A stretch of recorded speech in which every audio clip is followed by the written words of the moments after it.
Estamos de regreso aquí en Estrada platicando con Fernando Garza, exalcalde por el PAN de Guadalajara y bueno, pues ahora aspirante, se dice, por el PRD, con quien ha tenido acercamientos a la gubernatura. Y decíamos antes de la pausa, Fernando Garza, que si usted ya con el PAN ni a la esquina. No, tampoco. Mira, yo tengo mucho que agradecerle al PAN. Políticamente crecí dentro de Acción Nacional. La verdad es que yo jamás me imaginé andar en la política porque en mi época de estudiante nunca participé en política, ni siquiera hice el intento de ser concejal de mi salón. Sí, usted es ingeniero, ¿eh? Yo estudié Ingeniería Química en la Universidad de Guadalajara, soy egresado de la Universidad de Guadalajara, orgullosamente egresado de la Universidad de Guadalajara, y tengo la maestría en Administración de Empresas del Tecnológico Monterrey. Pero yo en mi vida juvenil nunca participé en cuestiones de política. Sí tenía muchas inquietudes, sobre todo cuando se dio el movimiento del 68 y cuando se dio aquel movimiento guerrillero en la Sierra de Guerrero con Lucio Cabañas y Genaro Vázquez Torres.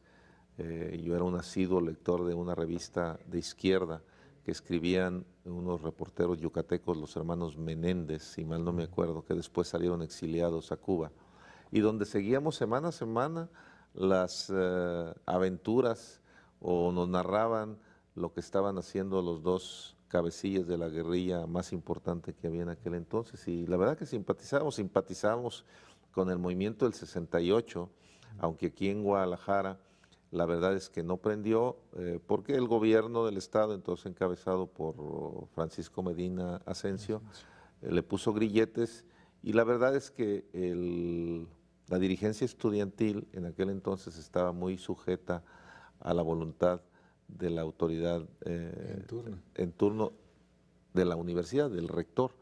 En ese entonces, si mal no recuerdo, era Maciel Salcedo, el rector de la universidad, y pues maniataron totalmente, y aquí en Jalisco no prendió para nada el movimiento del 68, a pesar de que en la mayoría de los jóvenes había mucha simpatía.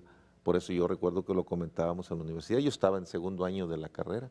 Sí. Oiga, y si teniendo usted el corazón tan rojo, digamos, o siendo tan cercano a causas de izquierdas, ¿cómo termina en el PAN? Mira, yo me acerco al PAN en el año del 85, a mí nadie me invitó. Molesto por la situación que estaba viviendo el país, yo me sentía engañado por lo que estaban diciendo los entonces gobiernos priistas encabezado por Miguel de la Madrid, en donde teníamos una situación económica muy complicada con inflaciones del 160%. Hoy la mayoría de los jóvenes, incluyéndote, ni idea tienen de lo que es eso, ¿no? Pero teníamos inflación del 160%, en donde hacer negocio o ganarse la vida era bastante complicado, donde los precios estaban cambiando constantemente. Pues imagínense que la inflación era del rango del 12% mensual, ahorita tenemos inflaciones exagerando del 4% anual. ¿Sí? En un año teníamos, en un mes teníamos 3 veces la inflación que hoy tenemos en el año. Entonces esto hacía muy complicado la vida económica de todos, y a mí lo que me daba coraje era que mencionaban que todo se debía a que desde el exterior nos estaban causando ese problema. Claro. Pero yo cuando estudié la maestría, estudié economía, y una de las cosas que más me gustó de la maestría fue la macroeconomía, en donde a través de cuestiones monetarias o decisiones de gobierno, se puede manipular mucho la economía, y pues veíamos que la emisión de billete rondaba el 140, 150%, el déficit público andaba en un 10-12% del Producto Interno Bruto. Con todos esos indicadores, pues lo lógico era que lo que estaba pasando en México se explicara, pero el gobierno en turno, Miguel de la Madrid, para ser precisos, quería echarle la culpa al extranjero. Entonces, eso me motivó a decir, yo quiero participar, yo quiero cambiar esto. Y en aquel entonces, pues aquí no había partido de izquierda, ¿sí? Y tampoco PAN, prácticamente. Sí, no, el PRD nace en el 88, ¿no? En el 91, si mal no me acuerdo. En el 88. Sí, a raíz del 88. Sí. Entonces, yo tenía algunos clientes, yo ya tenía mi negocio de inyección de plásticos, y tenía algunos clientes que me hablaban del PAN y del PAN, y dije, pues me voy a arrimar al PAN. Y entonces se arrimó. Me arrimé solo. Yo llegué solo a Acción Nacional en 1985 y empecé a participar nunca teniendo en mente tener o buscar un puesto público. Yo lo que tenía en mente era ver cómo podíamos hacer que las cosas cambiaran, cómo tumbar al PRI, en pocas y llanas palabras. Sí, ¿sí? sí, sí. Y ese era mi objetivo. Y en eso empecé a trabajar en aquel entonces y pues me fui metiendo y me fue gustando. Recuerdo que alguna ocasión platico con un panista viejo y le digo, oye Pepe, fíjate que me gustó mucho la política y mi mentalidad de ingeniero, ¿no? ¿En qué libro aprendo a hacer política? Y dice, ¿de veras quieres aprender política riéndose de mí? Le digo, sí, dime qué libro.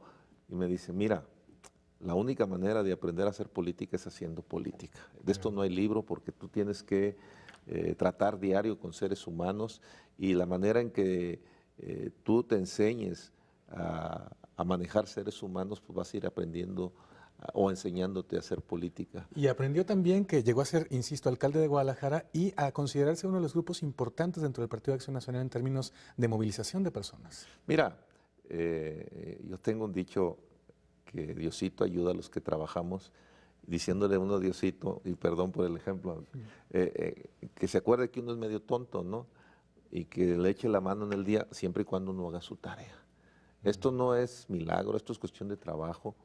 Y la verdad que el grupo que llegamos a formar, que yo fui uno de los que inició este grupo, el grupo Zapopan que se conoció, tuvimos un líder que la verdad ejemplar, José Luis López Brera, que fue el que nos llevó de la mano a Raúl Octavio Espinosa, José María Hernández Quintero, Tarcisio en unos inicios, Jorge Urdapilleta, Juan Sánchez Saldana, tu servidor, por mencionar solo algunos, ¿no?